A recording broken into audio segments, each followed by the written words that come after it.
Fight World? It's your boy Ego, and I'm back with some more boxing. Smash the like button, also subscribe to the channel.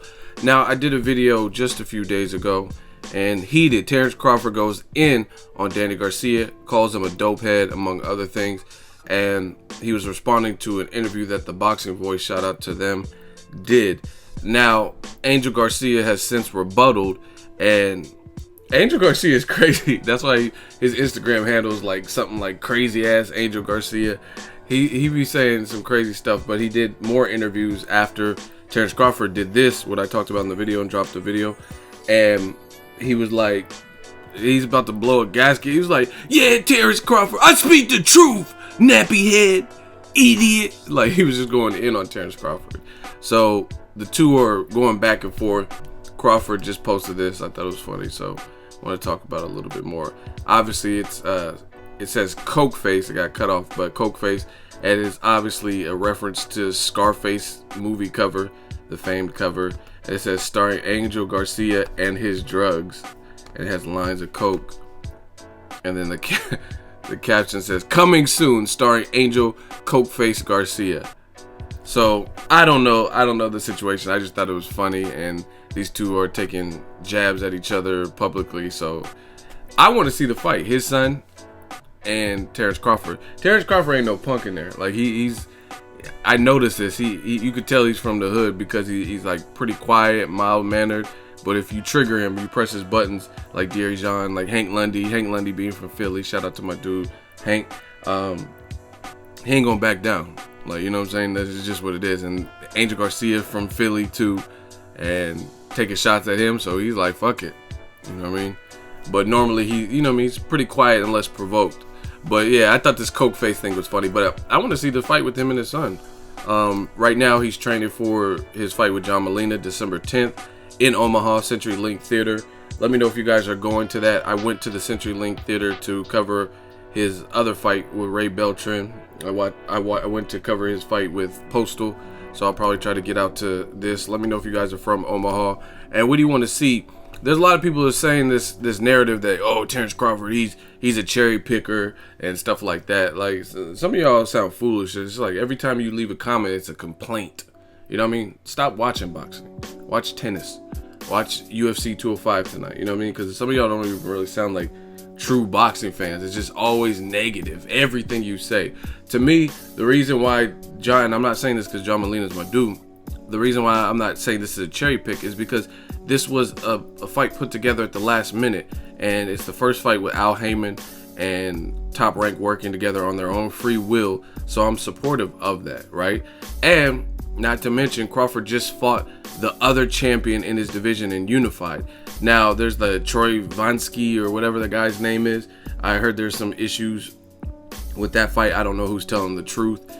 Then Felix Diaz. Some people are like, why didn't he fight Felix Diaz? He called him out. Felix Diaz has a homecoming fight. Again, you're going to call John Molina a cherry pick. Who is Felix Diaz fighting? An Olympic gold medalist who's coming off a Sammy Vasquez win.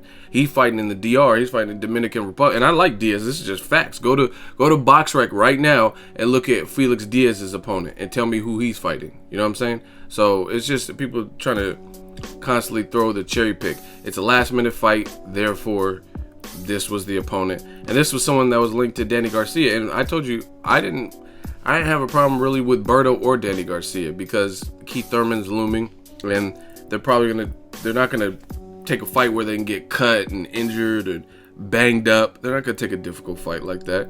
And as long as there's something to look forward to, I'm really not gonna beat down someone's case. Some people, you guys always try to compare stupid shit. Like, oh, you got a Canelo's case. That's because in the year of 2016, he fought a welterweight who only had 3 welterweight fights, and his most recent one was against Chris Algieri. Algieri coming off a Pacquiao loss where he got knocked down 6 times, moved up from the Pacquiao catchweight of 143 to the full 147, and he was in there tough with Amir Khan. Amir Khan didn't look good. It wasn't like Amir Khan was coming off of the Devin Alexander performance where he looked great, and then he fights Canelo. Plus, he's been knocked out by Danny Garcia, knocked out by Bradis Prescott, knocked down by Julio Diaz at a catch weight. You know what I'm saying? So people had questions with his durability. That's why I didn't want to see the Canelo fight. Completely different, right? Terence Crawford, again, coming off Victor Postal, a guy a lot of you guys picked to beat him, said, oh, he has the best jab in the division, he's taller, Crawford is going to get TKO'd, all this stuff, and then now all of a sudden it's a cherry pick. The other thing with Canelo is after the Khan fight, he fought against Liam Smith, the guy that was least known out of all the champions and even former champions like Vanes Martirosyan and Boo Boo Andrade. And I found the sparring, so the Troy King, Kareem Mayfield, and Boo Boo sparring, I'll be posting that soon.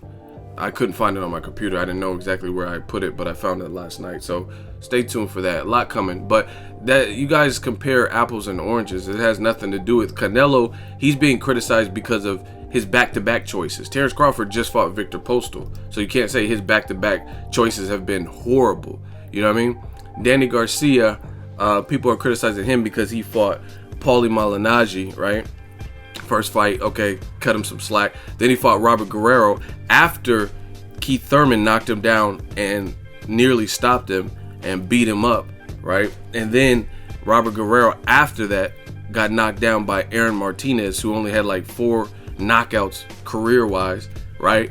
And then Danny Garcia fought him. So it's a little bit different. If you want to compare, you want to get to the actual factuals and the technicalities, that's whatever. You know what I mean? This is why you guys don't want to play the boxing game with me unless you know what you're talking about. Like, you can't say that for Terence Crawford. You can't say his last 2 opponents have been light work. Victor Postal was perceived as a real-life threat. Now he's fighting John Molina, a puncher. Cool. Let's see what he does in 2017. Let me know what you guys think. Drop it in the comment section. Make sure you share the video, like the video as always. Hey, comment, and subscribe to the next video. It's Ego signing off.